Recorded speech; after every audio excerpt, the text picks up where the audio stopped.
Hello, hello, and welcome to another edition of Grown Folks Business on the beautiful Thursday evening. It's like 60 something, but it's not even that cold. It's pretty nice out. Um, Listen, I want to thank the people who make themselves available for this time, the ones that are here physically. Bob, Julia, good to see you. Jay Dwayne, thanks for making time. And I want to thank the people who do watch at home. I was notified a couple of weeks ago. I think it was the show we did. Yeah, it was Jay and Bob, and we talked about kind of how we interact with people. And Jay, you went into a good conversation about, and also Jay Donica was on, and you went into a good conversation about being. Hey, Mary Carmen, that you're one of the people I'm glad to see. Thank you. So, you went into a conversation about how you were in the professional world, and we got some feedback from somebody who watched.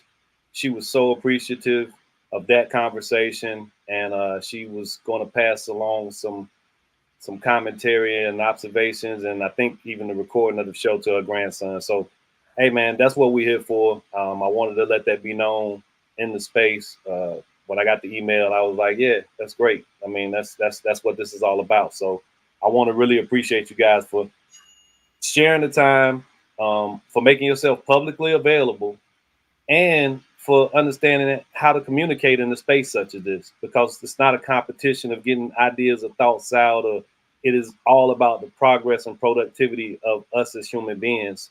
And I think that's understood here without it being said a lot. So I think that's why that person was able to benefit, or think that her grandson would benefit from watching that show. So glad to have y'all, man. Really am. And like I said, once again, thanks for everybody tuning in. And thank you, Danya, for doing what you do. Tonight's show is titled Your Concept of Time, What's Behind and What's Ahead. So that means there's a lot in between, right? So we just gonna jump off into the fray. You can definitely respond to the topic itself, but I will begin with a question. And I want to really hear from everybody, some insightful thoughts, as you always do. But don't think of time as just something that's going one direction. Without the references we have for the life that we live, um, what is it? What is time? Without being able to recognize some of the moments along the way. So the first question is, how important is your past to your present? So think about where you are now and how you got here. If you guys know anything about me, I'm a firm believer that it's all connected. You can't have this without that, or that without this. So when somebody says, oh man, I'm so glad I avoided this situation and what have you. But what did you end up going through anyway? Uh, Life is not always roses and rainbows and unicorns. So you went through some adversity. And if you got through it, you would not get to wherever you are now, if it's a good place, or if it's not, if you're still working towards that good place. You can't have that good place without going through something else that may or may not have been something you wanted to experience. So just with that in mind, I'm going to definitely start with Julia, since I haven't seen you in a couple weeks, and we've been looking for a woman to come to the space because Lisa's been indisposed. So definitely glad to see you, Julia. But how important is your past to your present? Boy, what a great question.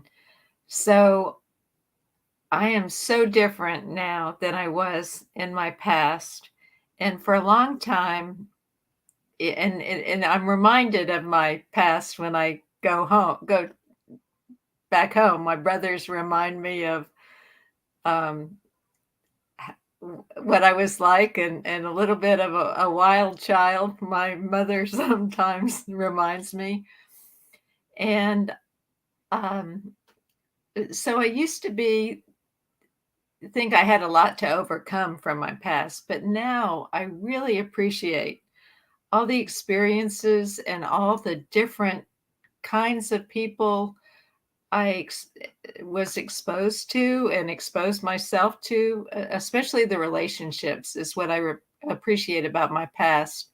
that I didn't do, even though I grew up in a fairly, an upper middle class family, a great family. I ducked out of that a little bit and went on a different path. And I'm so grateful for that. I had a lot of Black friends growing up. I had friends that were longshoremen. I had drug friends.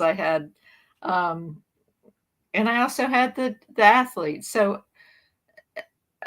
I'm appreciative of that now, and what I learned from those relationships.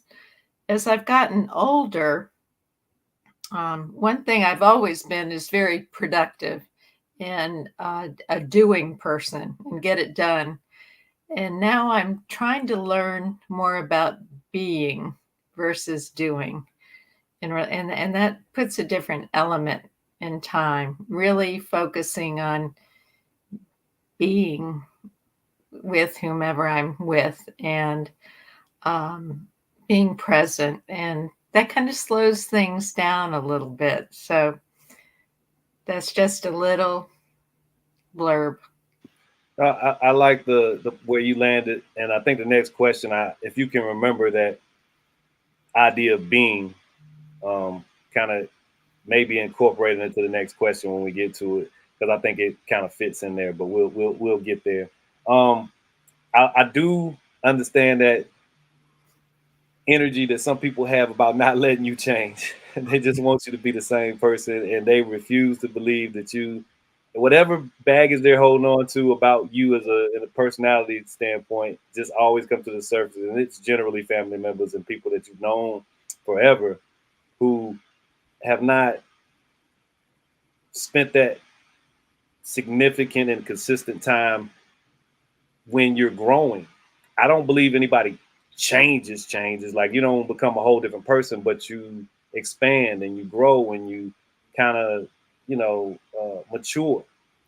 And, apple's still an apple, but you ain't supposed to eat it till it's ripe. So, but it's always an apple.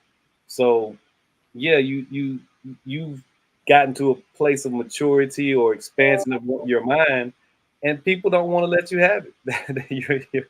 your family will be like, nah, you always do that. You always do this, and you like, but that's not what I'm doing. I don't get how you reach that place. So I completely get the interactions you have when you go home with your brothers and your family. So that's awesome. I appreciate you sharing that. Bob, since you complained so much about being last, I just had to get I had to get Julia in, but now it's Bob's turn. And Jay, I know you can understand that. I know Jay is really hurt by me going before him, and he gets to be the mop for this question.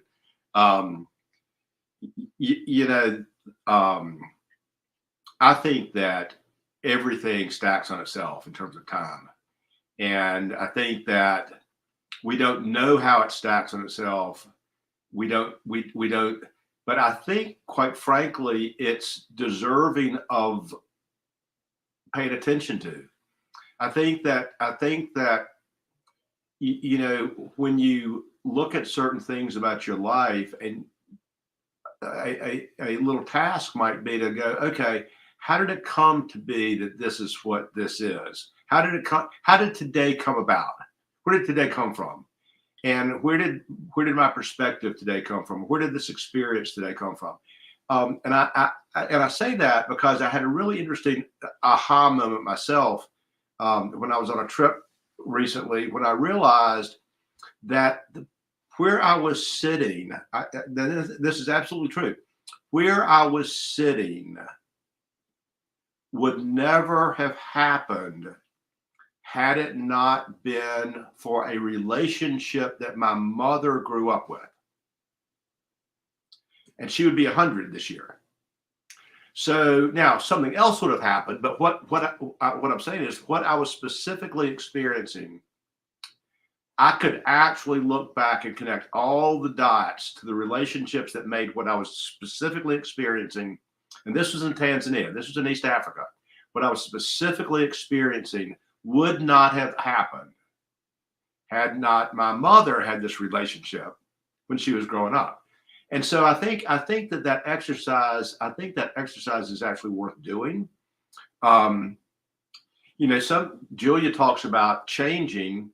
I think that, like you felt, I don't know how much people act. I think people change in a real way through some terrible traumatic event or some dramatic spiritual event or something that's really dramatic. Otherwise, I feel like what happens is parts of us expand and parts of us contract, and we evolve in ways that, what triggers it, I don't know, but I think that somehow we expand certain aspects of ourselves and contract certain aspects of ourselves. The things that Julia's talking about how she's different today, have always been in her, I think. It's just she set some things kind of to the side in order to make room for these other things that have been sitting there. And I get to look from the outside looking in at her family, and I can say, okay, I can see where a lot of that came from. I can also see why getting there could also be kind of hard because of other things that are there. And so, but I think for all of us, that's kind of, and I think the longer we exist, the more we have the privilege of kind of picking and choosing. We get to say goodbye to certain things about ourselves and make that choice. We get to say hello to certain things about ourselves that we really decide, I really value that more than I value this. I really want to go down this road, not down that road. Or where we have a crossroads and we get to pick. Do I do this or do I do that? Or do I make this choice or do I make that choice? But I do think that we are some of our experiences. And I think that as we age, we gain a better ability to look in the rearview mirror and learn from it. Because when we're younger, we're just going through, we're just doing what we do. I also think, let me add one last comment. I also think that we live in seasons. And when we are growing up, that's our growing up. And then we turn 18 and we do what we do at that point. If we choose to have a family, we have a family, and the family dictates so much of what we do for the next 20 years, 25 years. And then depending upon where we find ourselves, we're in a different season. And so I think that those seasonal changes, and our seasons are different one to the other based upon choices too. But I think the seasonal changes also give us the opportunity and give us a bit of a pause so we can decide, okay, what's this next season going to look like? Yeah, I agree with your ideas about the progress. And I think of what Julia was mentioning in terms of her own, the natural progression can occur naturally, but we can disrupt that. We can cause ourselves to not grow and evolve and change. And I'll use the word change, Julia, because I understand completely how you were saying what you were saying. It's that trigger in me when I hear someone say, well, you lucky I'm not how I used to be. I'm not my old self. If I was still like I used to be, I'm like, you still the same person. You just know better. You just know better. And you do not get to just lose control, be emotional, react crazily. That's still in you, but you've matured, hopefully. Go ahead, Bob. Yeah, I think they're sometimes I think that there are, there's either this way or that way, this way or that way, and there are all kinds of variations on that. But I do think that in some ways, fundamentally, people can be either I'm this way because that's how I grew up, or I'm this way because that's what I chose. And some people adopt what they grow up with, and that's how they evolve, and they never second guess it. Other people are always kind of like second guessing it. Always kind of like, okay, what good do I take from that, and what do I reject? How can I be better? Yeah. Yeah, exactly. Yeah, that's one of my other pet peeves is when somebody says, "You know how I am." Do you know how you are? That's the question. Yeah, if you tell me I know how you are, and you mean it in the way that that kind of grates me, because I may say it too, but I mean it facetiously when I say it. But when somebody says, "Well, you know how I am," that kind of is like a give up attitude. And like you say, Bob, when there's an opportunity to expand or grow or to make a choice that's better reflective of who you desire to be, to take the time to really challenge yourself to be who you desire to be, then you can't just rest on the laurels of you know who I am. It's just how I am.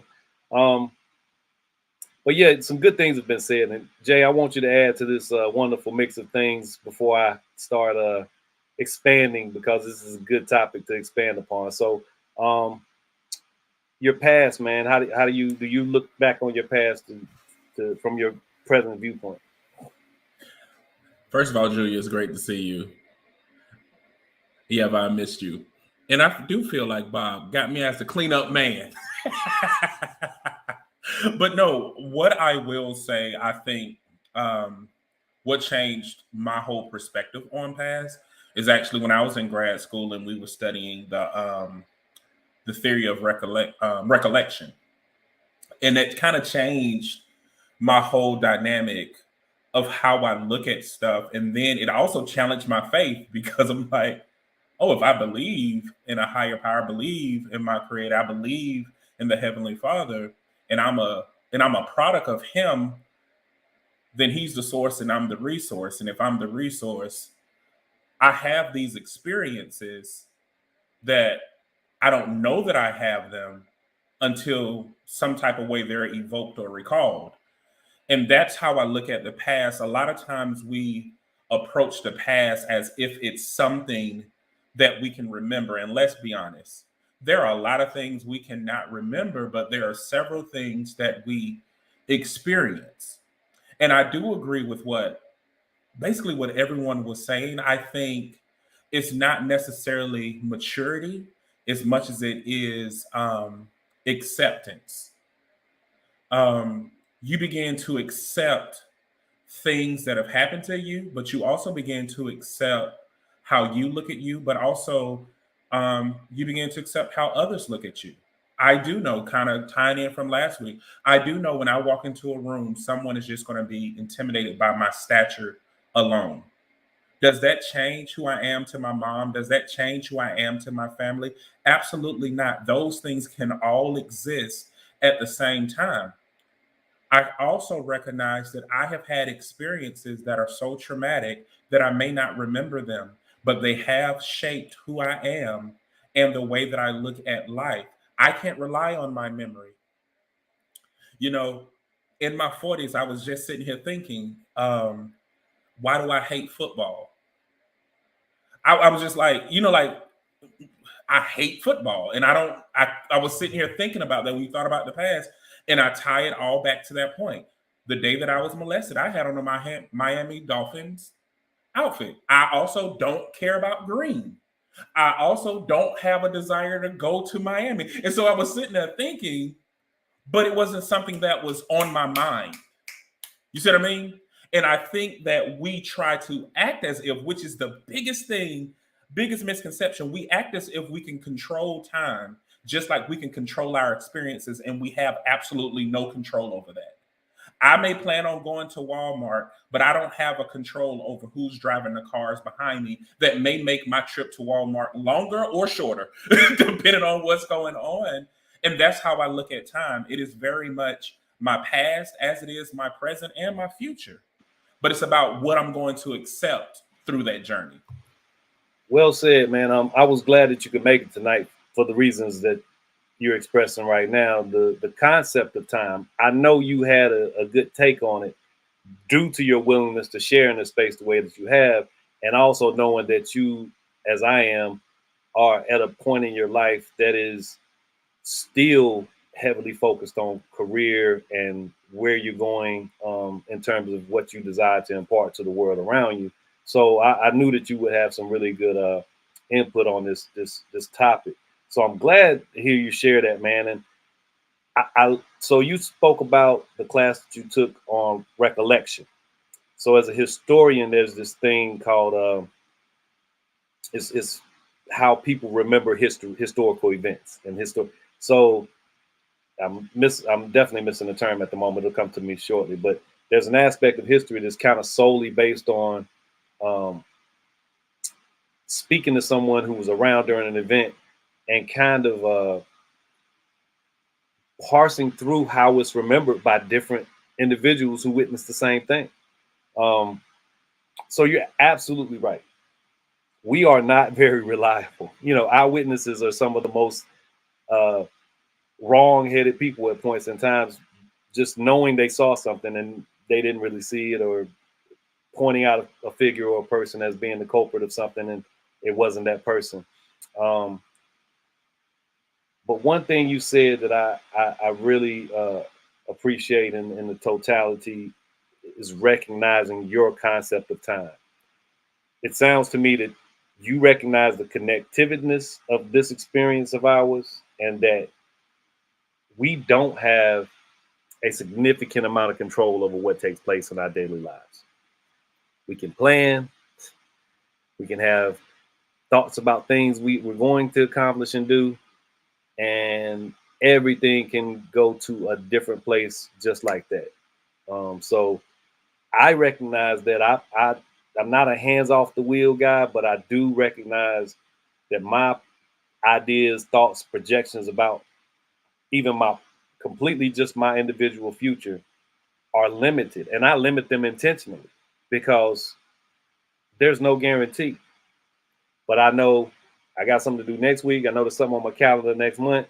But man, I'm not the type of person that goes 4 or 5 years into the future. I'm just not. I've never been that type of person because, as I think I've definitely shared with some people on this call, and I think maybe in this space, I didn't think about living past 25. When I got to 25, I was like, oh, what am I going to do now? I never thought about being 25. So that short-sightedness, if you want to call it that, can be something that's, of the origin story of a lot of Black American men. For one thing, we're kind of conditioned to believe that we don't have that expanse of opportunity that some other people get to have in this wonderful land of ours. And I hope that's not a victimhood type statement, even though we just talked about victims not too long ago. So I hope that's not that type of statement. It's just an observation, and it's a real one. I know a lot of guys I grew up with that just didn't have that long-sighted view. Next question, and Julia, if you can, maybe incorporate that idea of being in the now that you were saying. I'm going to explain this one a little bit, but when are you most productive? And I mean in the non-traditional sense. When do your ideas happen? Because there's only so many hours in the day, right? So I think I'm most productive in the non-traditional sense, not saying I'm building something or working on something, doing work, when I'm up here and really plotting out, getting things done that I'll just now need to just write down because it's come to me. That time up here, I'm being productive in the shower. I'm being productive while I'm driving. So when are you most productive in a non-traditional sense, Julia? And does that kind of connect to what you're alluding to about being in the now? You know what I mean? Appreciating the now. Yes, definitely. If I can make myself be quiet and not listen to podcasts while I'm walking or doing things, cooking or so forth, if I can just be quiet, then I often have creative and productive thoughts. I still love my podcast because I think you can learn a lot from them. But so, yeah, shower, early morning. We have, Gregory and I have a quiet time meditation time, prayer time for half an hour, from 7:30 to 8. And that's often a really good time for thoughts and creativity and often he comes off with these, he's so good he's like Bob with these big lofty thoughts. And I come up with a really good to-do list of what needs to be done for the day. But I did want to comment just on some of the things that have been said that I really appreciated. Bob's comment about choices. I think where we are is a sum total of all of the choices we have made. And the idea of, I agree completely. We are born in the way I think, we have a soul and a personality. And when we're younger, we're more personality. We're more, it's all about me. And hopefully as we grow older, we become more, I call it reversing the flow. We become more outward reaching towards others, where we think about others, and our soul begins to shine through more. So that's an element of time and maturing. And I also can't stand, that's the way I am. That that is bull. You know what? It's just an excuse to not change, to not try to be different. So kudos for not accepting that either. Okay, that's it for me. I love it. Thanks, Julia. So yeah, I appreciate the waking hours also. I appreciate the time right before you completely decide to go to sleep. So you're right. Those are two spaces, and that shower is one of my favorites. But those are two spaces: the waking hours and the right before you call it a night. Something kind of happens, and when it's really having like that spark, and you can't go to sleep till you get it written down, till you get it somewhere that you're gonna remember to bring it up later, because that's I think productive time. And I also think that's a place that time kind of really does stand still. It's at that point where you have to focus for this. A second just went by right now. Second just passed, but in that second, I had 5, 6 thoughts just bouncing around. So if you have to really focus on one of those thoughts, then that's kind of pausing time. That's kind of slowing things down a little bit. So that plays into my concept of time also, Julia. Paying attention to that waking, and like I said, right before I crash, that's a good time for me to really process some stuff. And I love what Jay Dwayne said about acceptance. That is such a part of time. And thank you for that. Yeah, speaking of Jay, I'm going to move Bob back to his normal position, especially since Jay was brought up right there. So when are you most productive in the non-traditional sense, Jay? When do your ideas happen? Oh, I'm probably the same way. I think I'm a late night thinker. It's it's a stillness that you can feel in the air. It's a stillness you can feel like in the world. It's just like this weird time between 3 and 4. I always wake up, even to this day, between 3 and 4, and some of the richest thoughts come during those times for me. And whenever I'm near water, um, you guys can't hear it, but I have a white noise machine because it helps with my anxiety. So once I get somewhere near water, I can get lost. Like if I'm very stressed, the first thing I do is just run water. Um, and for some reason, it recalibrates me, but it also gives me clarity whenever I'm just near some water. So I can literally get lost, like at a beach, at a lake. Any part that has a lake at it, I probably have just sat there for hours before I realize what it is. So those are the moments and times. Awesome. Yeah, waters. Like I said, a shower, man. That's one of my most thoughtful places, and it's probably got a lot to do with, like you're saying, just whatever that calmness is that's provided by being in that space, and with the foundation of life, water. So yeah, that's I'm sure that plays a significant role. Bob, when are you most productive in a non-traditional sense? First, I want to make a comment. Julia said she loved hearing Jay Dwayne talk about something. I love hearing Jay Dwayne talk. I always find what he says just like, yep, there we go. We got wisdom, we got insightfulness, we got all this going on with Jay Dwayne, and I love that.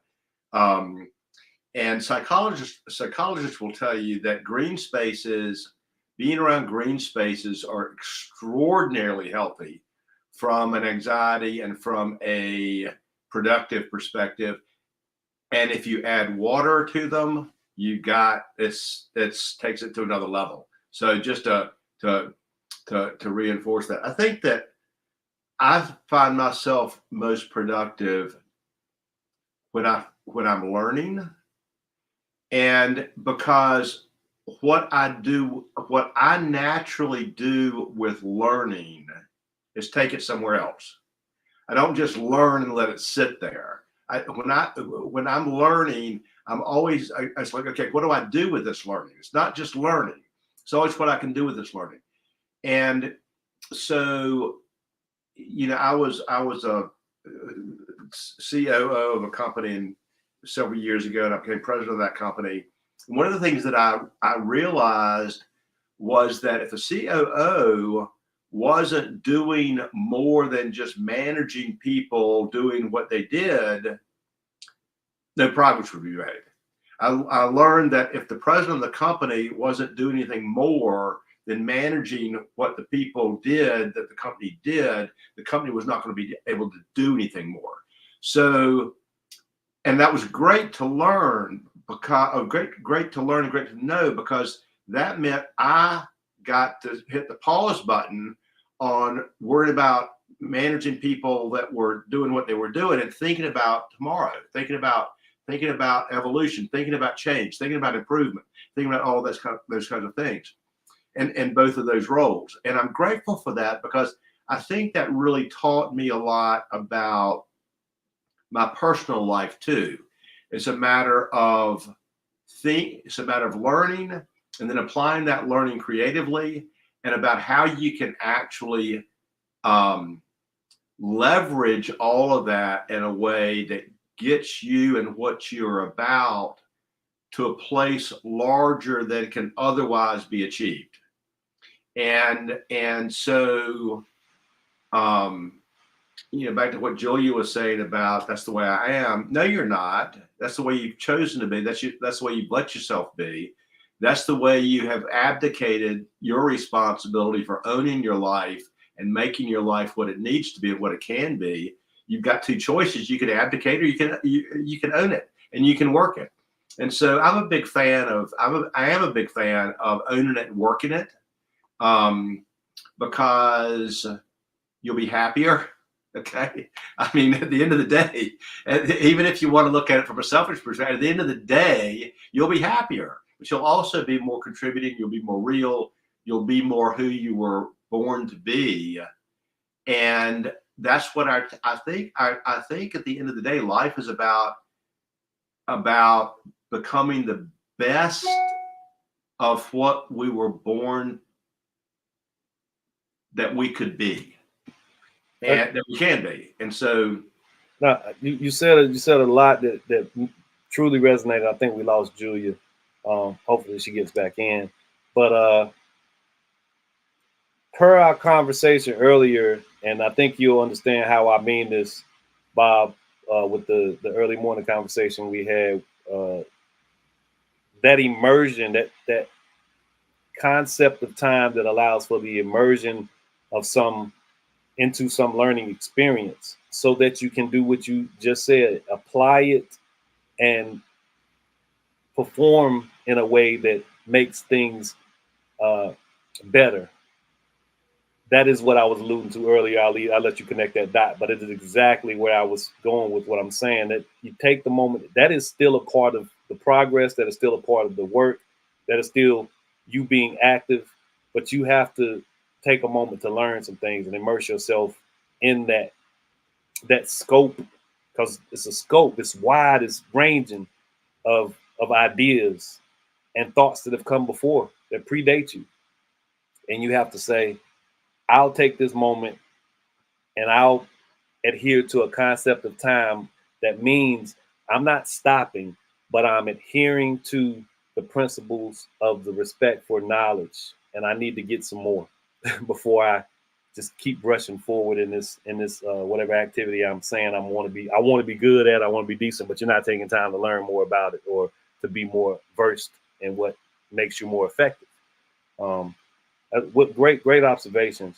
I'm gonna skip around to this question because I think it's a really good one, and I'm interested in how this one goes around the room. So I'll start with you, Bob. Yeah, I'm being funny. So I'll start with you on this one. When did your life as you now know it begin? So I can give you a what I think is a good prompt in understanding how I mean the question. I would say I am at a point of recognition that my life as I now know it probably began when I was 29 or 30. I made a conscious decision to switch lanes in terms of career, to open myself up to new experiences and to do whatever it took at that point to remain free enough to be able to do things that I knew I would be restricted from if I remained in the same lane that I was in at from 21 to 29. Does that make sense? So Yep. I know that's when my life as I now know it began. So yeah, so I'll call that the critical transition point, we'll say, okay? And I think the answer for me has to be when I got divorced. And I say that because up until then, I was growing up, going to college, getting the job, getting married, having kids, following the track that you have that fits the expectations and all that kind of stuff. Yes, thinking I'm doing it my way and consistently and I was doing it my way, certainly more than was consistent with the typical thing for my family and versus my sister and all that kind of stuff. But still, I'm following the track that was laid for me when I was born, and that was a part of the traditional trajectory, right? When I got divorced, or when my ex-wife and I separated, and it's now, okay, I've got the boys, I've got me, I've got to figure this out. And first, most important thing are the boys, and I got to figure this out. And it is not about what anybody else thinks. It's about what I think and what I've got to do for us to be healthy and for us to make to go down the roads that are best for them and that are best for us and that are right and good and all of those sorts of things. So there was an independence and a purposefulness that came with that particular event. And parents are out of the picture, wife's out of the picture. It's me, in charge of me and in charge of the boys and in charge of taking care of all the stuff that I need to take care of and want to take care of, care to take care of. And that's not just about practical things. It's about who we are, what we're about. It's about, I'm now the key person in terms of modeling values for my children and their friends who are always around and doing that stuff and feeding and taking to the doctor and doing laundry and all the practical stuff. But it's also about modeling values that will be good for my children and their friends moving forward. And then, of course, for me to be able to have enough happiness and have enough sense of accomplishment and reward to keep the energy to do those other things. So I think that has to be the answer for me. Yeah, yeah. What's a nice picture without a nice frame, right? So you got to have a little balance and symmetry, especially if you desire to make a beautiful piece of art. You gotta figure this thing out. When that moment hits that things are changing, you either rise to the occasion or you wilt to fall off the wall and become trash instead of art. Jay Dwayne, when did your life as you know it begin? Julia, she the cleanup woman now. But Bob, that's gonna forever be funny. But to be honest, it was 6 years ago at 37. Um, I was one of those individuals who always you know when you're talented in several areas or gifted in several areas, but life, whatever construct you look at, they basically make you choose. What do you want to be when you grow up? And so you're like, I only choose one thing. I only can do one thing. And they even prepare you from that, from an academic standpoint, from a profession. They talk about career progression. It's always, everything is linear. Okay, where are the ones who like to do it all? Why can't I do it all? Where are the ones who don't like to color within the lines, period? And I never found a place for me. And at 37, I was an exec in higher ed. Everyone was telling me how proud they were of me. I had my nice office and I could say, yep, I've been in leadership for over a decade. It's amazing, senior leadership. But I was so unhappy. I was in and out of the hospital. I just didn't like what I was doing. And that was not because the job itself was horrible, but it was unfulfilling. And when I got the revelation to start Love is a Parable, I made a vow to be completely me. And so it's kind of that spin on kind of what Julia was saying. Now people say this is just the way that I am. It was more of I'm going to be all that I am. And that part I never did before. I never accepted me. And that is funny. Bob was talking about that. That also went into my 10th year of marriage. And I apologized to my wife because she only married a part of me. And I remember telling her, like, the person you married, you only know that part. And I devoted 10 years of making her happy that she didn't even get a chance to know what I truly like, what I truly love, what I truly want to do, because I was conditioned to measure my value on her happiness and the children's happiness. And so around that time, I began to pursue me in every single area, not holding back. So when people ask, Jay, what can you do? I'm like, all of it. I used to be ashamed of that. All of it. Can you do all of it? And I'm at that point. So even me too, now going through a divorce, the divorce wasn't a problem for me because I knew that I invested all that I possibly could. And I told my soon-to-be ex-wife, I understand that this is a decision that you feel that you have to make, and I release you. And you're the last person I'm going to compromise any part of myself with. Do with whatever you want to do with that. And so some people are like, how are you managing that? I'm not managing it. I'm not trying to manage it. If I want to cry, I cry. If I want to be angry, I'm angry. But I made a vow in 2017 to not restrict myself, not limit myself. And that's how I look at lives. And so even then, I started to look younger. I started to feel younger. I started to even have deeper connections with people that I had relationships with that were pre-existing. But now I can accept things that my pride, my ego, or my persona couldn't accept in the past. And I just look at life totally different. And I just look at adulthood as really just beating the hell out of the child in you for you just to return to a child. Because you're tired.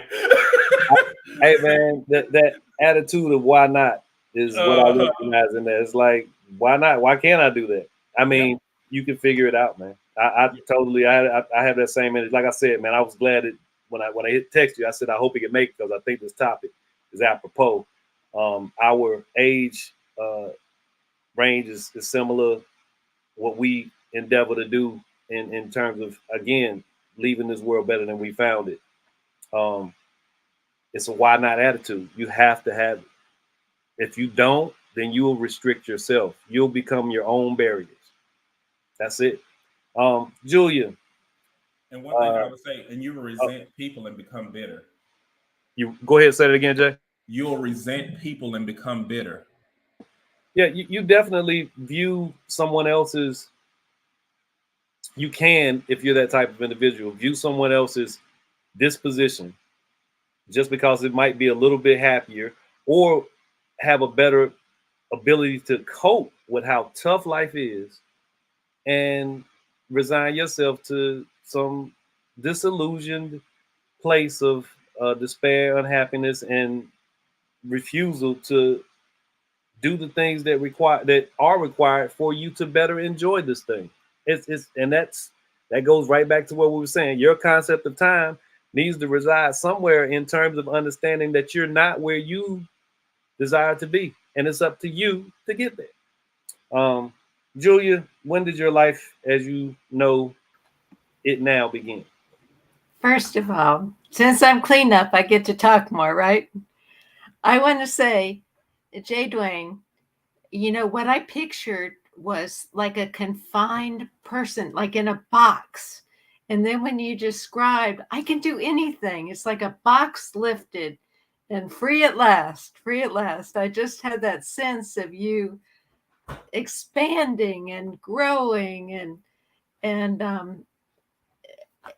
just beautiful. So thank you for sharing and for being. Love is a parable. I follow you on Facebook and I just love what you're doing, and it's awesome, helping so many people, and it's so positive. And Robert Winslow, I want to say, yeah, I think the divorce was big, but I think you've also had a big shift since I've known you.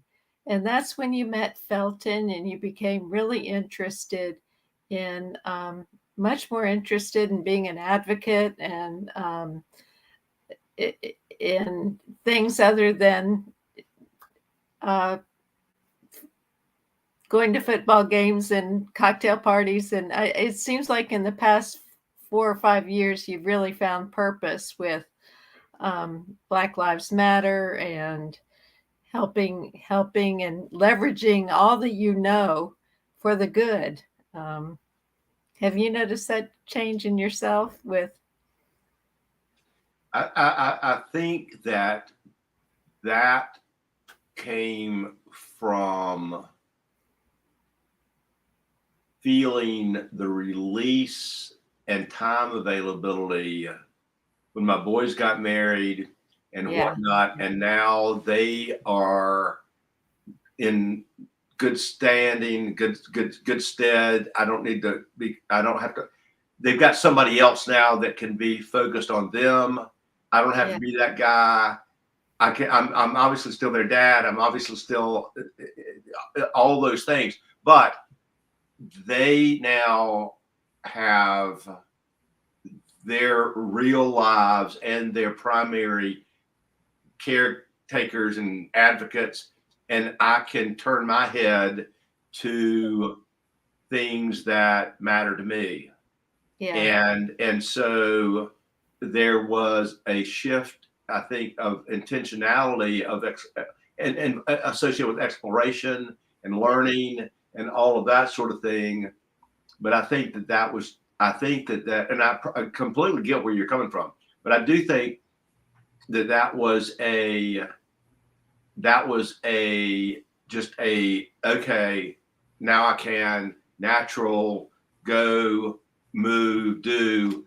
And one of the things that we've not touched upon that I think is really important is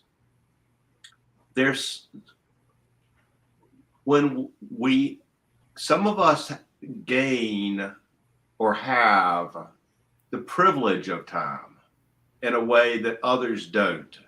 Mm-hmm. And one of the things that I have to say about my circumstances is I've been able to gain more privilege of time over time.